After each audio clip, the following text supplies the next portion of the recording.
So this person pointed out that soccer players average 7 miles covered per game in response to my video about whether American football players could handle the running demands of a soccer match. And at face value, this looked really big because soccer players cover an average of 7 miles a game, to where football players cover 1.25 miles a game for receivers and cornerbacks. Now, this is still interesting.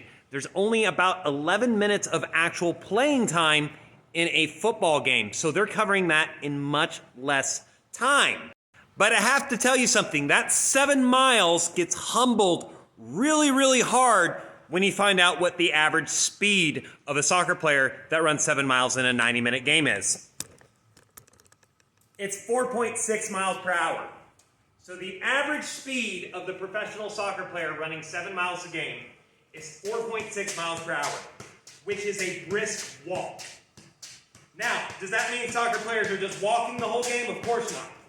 But what it does mean is that a large percentage of the game is actually spent at basically slow walking or jogging, which is not all that physically demanding and grueling. To where American football players are averaging much higher average speeds, which means more of their game is spent in these high speed moments. So I actually do think that the speed players, like wide receivers and cornerbacks, very slight alterations to their training, they could do the running demands of soccer. Now, what they can't do is understand the technical and tactical elements of soccer. But the reverse is also true. If you take Adama Traore or any of the other just like physical specimens, Erling Haaland could do this.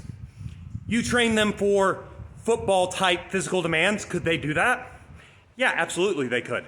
Soccer and football are different sports with different physical demands, but they're closer than some of you guys realize, and both of them are alactic aerobic sports and not endurance sports.